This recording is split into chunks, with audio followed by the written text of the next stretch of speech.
This is Alan Schwartz for the New York Times. In the late 90s, the FDA allowed the advertising of controlled substances directly to consumers. Pharmaceutical companies jumped at the chance to market medication to treat attention deficit hyperactivity disorder. Since then, ADHD diagnoses have become so common that now 1 in 7 high school students in the United States has been told they have the condition. Some experts are worried that parents are being driven to their doctors to ask about a diagnosis. You're getting calls from his teacher. He's impulsive in class. And his inattention makes focusing on homework tough. ADHD is a real and legitimate clinical problem, and it affects a lot of children. I think that at the same time, there is recognition that ADHD medications are overused. Harvard professor Dr. Aaron Kesselheim studies pharmaceutical marketing and ethics. He discussed what makes ADHD ads so effective. So I think as a patient or as a consumer, you see a perfectly balanced child who is both academically and athletically gifted. You see words like potential jump out at you and academic performance. And you see this background of these neurons so that you think that there is some science behind it. You know, I think that a lot of these quotes play on common fears and concerns that parents have about their children, that they're not socialized enough or they're not emphasizing their homework.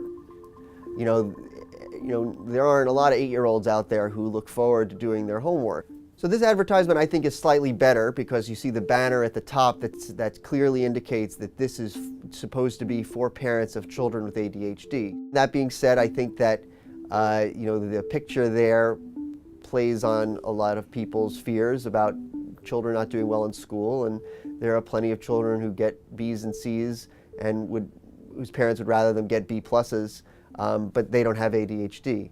I mean, I think that it still is you know, catches the eye of somebody flipping through a magazine whose child doesn't have a diagnosis of ADHD. One of the fundamental characteristics of pharmaceutical advertising is that they tend to overestimate the benefits of the products and underestimate the risks. And one of the ways they do that is through adjustment of the fonts and placement of the material on the page, so that the benefits tend to be on the top of the page and the risks tend to be at the bottom of the page, because people read from the top to the bottom, and so what you read next is influenced by what came first. You know, it plays on the, you know, parents' normal considerations that, you know, sometimes their kids can be monsters, but that, you know, at their core they love them, and, you know, you want to be interacting with that, you know, lovable kid inside rather than the monster that your you know, 8-year-old son can sometimes be. After the doctor diagnosed my son with ADHD, I knew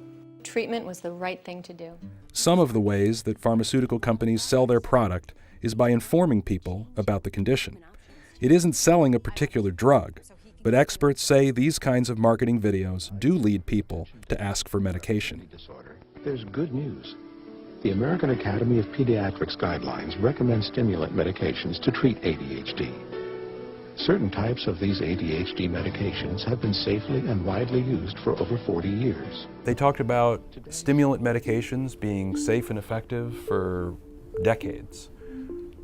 They were not under any obligation to mention any risks of that medication. Right, because they didn't mention the specific drug, so they don't have to mention the specific risks. So what you got there was 30 seconds of how wonderful stimulant medications are, and very soft music and pleasing shots of the countryside that, you know, it leads to a lot of positive associations.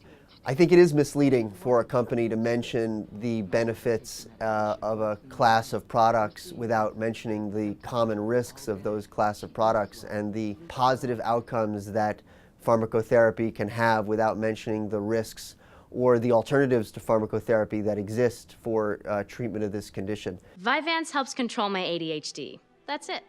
Diagnoses of adult ADHD are now rising as fast as children's did a decade ago.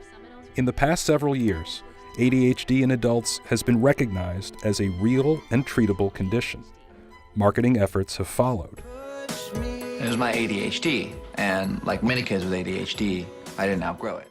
Medications for ADHD have improved the lives of millions of people with the disorder, but questions remain about how often the disorder is misdiagnosed and the role that pharmaceutical marketing continues to play.